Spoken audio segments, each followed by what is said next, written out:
Olá, paz e luz.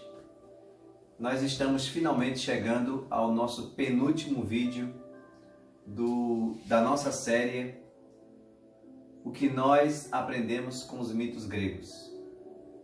Foi uma série iniciada já há alguns 2 ou 3 meses atrás, em que eu busquei levar especialmente aos nossos alunos que estão distantes, isolados, afastados da escola, um pouco da mitologia grega e de como nós podemos aplicar esse conhecimento em nossas vidas e assim processar um pouco de autoconhecimento, desenvolvendo nossas capacidades de interação, de relação com o outro, conosco mesmo, e a partir daí ajudar ao nosso processo de crescimento individual e, logicamente, quando o indivíduo cresce, a sociedade cresce consigo. Hoje nós iremos fazer um pequeno apanhado de alguns mitos que nós vimos até então e fazer a relação entre estes com a psicologia e com a psiquiatria e tentar, finalmente, responder a pergunta que dá o nome à nossa série. Aproveitando que na próxima semana nós iremos iniciar uma nova série. Desta vez eu não estarei sozinho. Estarei compartilhando com vocês Diálogos, que é o nome da nossa nova série, e teremos algumas participações especiais que breve vocês irão saber. Garanto e, pelo menos para mim, será de grande crescimento, de grande aprendizado essa nova série, que dedico para vocês, dedico para os meus alunos, para os meus amigos e, obviamente, para mim também, porque a gente sabe que quando a gente acende uma vela para iluminar o mundo, o primeiro a ser iluminado somos nós mesmos. Então, nesse momento em que está todo mundo isolado, afastado, distante, é importante que a gente crie momentos de autoconhecimento, de aprendizagem, de aprendizado e que estes sejam compartilhados entre nós mesmos, professor e aluno, amigos, parentes, conhecidos, o povo em geral, interessados. E aí nós, de certa forma, diminuirmos as distâncias através do conhecimento. Então, hoje, nós iremos fazer um pequeno levantamento, como eu disse, tentando responder algumas questões já levantadas aqui a partir de alguns mitos. No mito de hoje, nós iremos fazer um pequeno recorte e uma pequena comparação a partir de 2 mitos que nós assistimos. Um há algumas semanas atrás, 3 semanas atrás, e o outro há mais ou menos um mês. E percebermos que a própria mitologia grega, que foi criada pelos gregos, obviamente, né, os grandes pensadores gregos, intuitivamente estavam, além de criar gregos, criando ou dividindo com a humanidade uma realidade que eles nem imaginavam que o resto do mundo vivia. Observem e tirem as suas próprias conclusões a partir de agora, respondendo o que nós aprendemos com os mitos. E aí a gente recorda dos conflitos edípicos na mitologia grega. No exemplo da história, vocês devem se recordar de Édipo. Este, sem saber, mata o pai biológico que havia abandonado quando criança.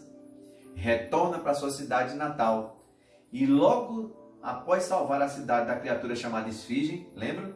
Decifra ou Devora-te, ele torna-se rei, casa-se com a mãe e também, sem saber, se envolve e tem filhos. Após descobrirem que são mãe e filho, a Jocasta, que é sua mãe, se suicida. E Édipo, no ato de loucura, fura os próprios olhos e vaga pelo resto da vida acompanhado de sua filha como punição, uma autopunição. Assim como no mito, encontra-se o conflito entre pai, mãe e filho, na teoria psicanalítica do complexo de Édipo, onde a criança, neste caso um menino, Édipo, passa por um período em que, inconscientemente, deseja possuir a mãe só para si, desejando também ser o único desejado pela mãe, eliminando, consequentemente, o pai dessa jogada, percebendo aí o pai como rival. Neste ponto, evidencia-se o desejo incestuoso do filho pela mãe, contido no mito e na teoria psicanalítica, onde o aspecto que é destacado incisivamente é a proibição deste tipo de relação, tanto no mito quanto na relação edípica de filho com a mãe. Supõe-se que na antiguidade esse desejo incestuoso já era proibido na sociedade como um todo, e nos indivíduos já era reprimido na fase edípica e nas primeiras relações parentais. Com esta análise psicanalítica, pode-se supor que, de forma involuntária, interessante isso, o povo grego criou um mito sem saber, depositando aspectos psíquicos de si mesmo que são inerentes a todo ser humano, já que, segundo a psicanálise, todo indivíduo passa pelo complexo ou o conflito de Édipo. E para que tal influência psíquica possa existir e ser observada, mesmo quando da criação dos mitos e das narrativas destes, nota-se um momento psíquico já existente, que é natural nos indivíduos quando produzem alguma obra, que é a projeção de conteúdos psíquicos, ou seja, quando um sujeito, frente a um estímulo, produz um material psicológico, seja ele em narrativas, nas artes, em criações concretas ou abstratas, como em uma fala, um desenho, um pensamento, entre outros. Invariavelmente, tudo o que o indivíduo cria é possuidor de características subjetivas e inconscientes, em um grau desconhecido pelo próprio Criador. Estas criações podem demonstrar não só pequenos indícios da psique, como também aspectos mais complexos e grandiosos da personalidade, assim como no mito de Édipo, que denuncia uma das grandes experiências psíquicas vividas pela criança, e que na teoria do complexo de Édipo promove a quebra da relação simbólica, instauração da realidade e da incorporação das normas, conceito de interdições, e é estruturalmente voltada para a personalidade. É possível encontrar na mitologia aspectos psicológicos que são recorrentes, ou seja, o mesmo aspecto ou denotação psicológica presente em diferentes mitos. Quer ver um exemplo? Ainda referindo-se à teoria do complexo de Édipo, existem mitos ou passagens de certos mitos que denunciam o conflito edípico. Um exemplo disso é o mito da criação do universo, que apresentamos há 3 semanas atrás, como eu disse, o qual eu vou tentar sintetizar aqui para aqueles que não viram ou para aqueles que não se recordam. Segundo o mito da criação, em determinado momento, já tendo surgido Gaia, a Terra, e dela surgido Urano, o céu, seu companheiro, este não deixava que nenhum dos seus filhos, chamados os titãs, nascesse da mãe, empurrando-a de volta para dentro da mesma, empurrando da mãe. E para livrar-se da tirania de Urano, Gaia fabrica e entrega a seu filho mais novo, Cronos, uma foice. E o esconde até o momento da chegada do pai, vocês devem se recordar.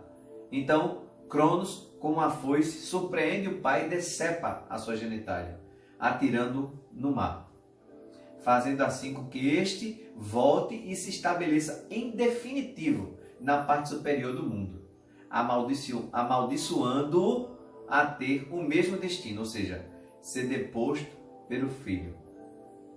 Assim, mais tarde, ocorre o mesmo com Cronos. Assim que a irmã e esposa Réia tinha um filho, ele o engolia. Réia, indignada, também consegue tramar um plano contra Cronos, com a ajuda de Gaia, que é sua mãe e ao mesmo tempo sua sogra, e posteriormente seu filho.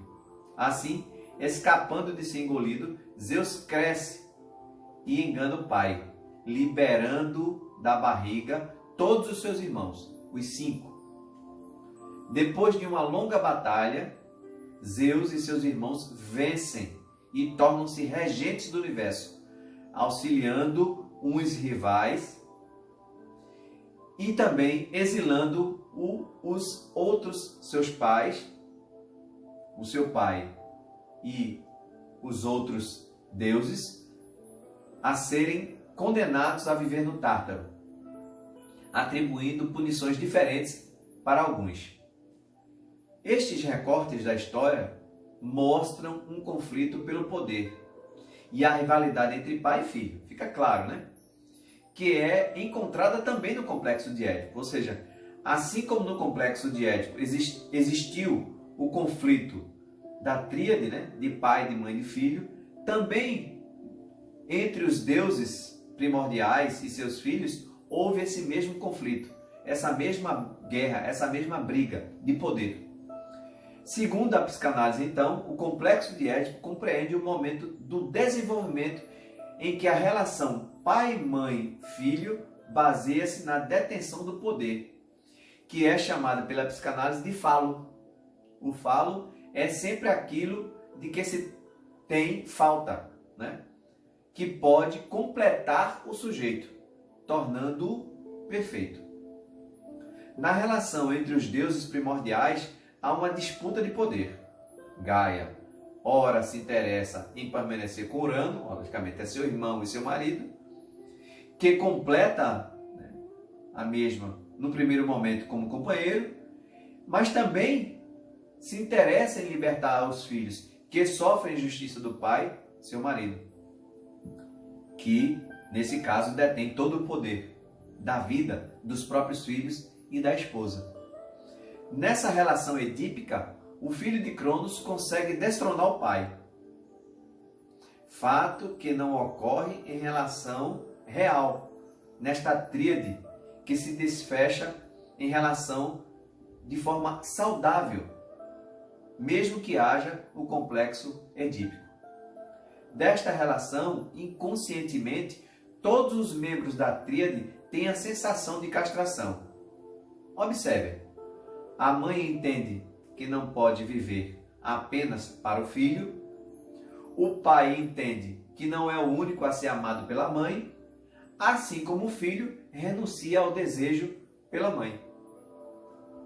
Segundo a proposta psicanalítica, todos passam por esse tipo de experiência.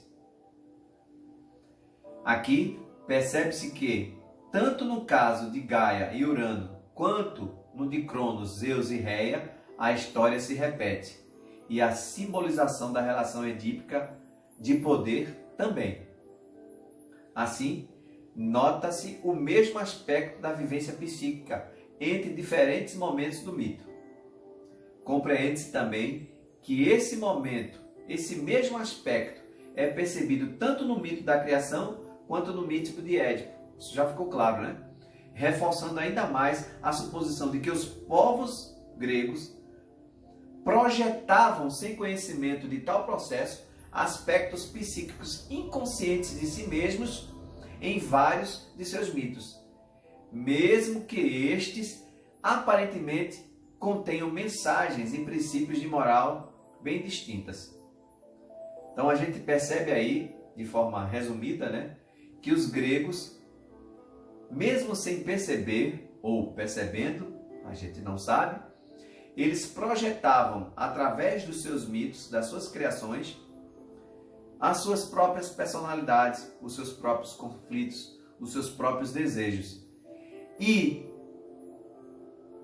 mais interessante ainda, nessa descoberta, principalmente para eles, assim imagino, é que estes conflitos não eram só digamos, um privilégio do povo grego, mas toda a humanidade.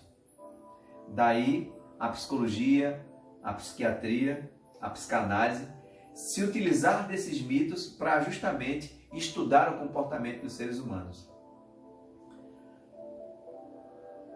E assim a gente entrar num processo de autoconhecimento, resolvendo inclusive conflitos internos e inclusive familiares, na sociedade, enfim, a partir da observação destes próprios problemas, aspas, dessas próprias dificuldades que cada ser humano tem, que cada ser humano carrega, não só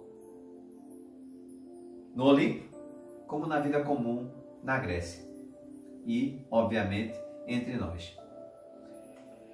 Semana que vem a gente traz uma nova análise para encerrarmos, sim, finalmente, a nossa série O que nós aprendemos com os mitos gregos. E aguardem, semana que vem tem novidade no canal.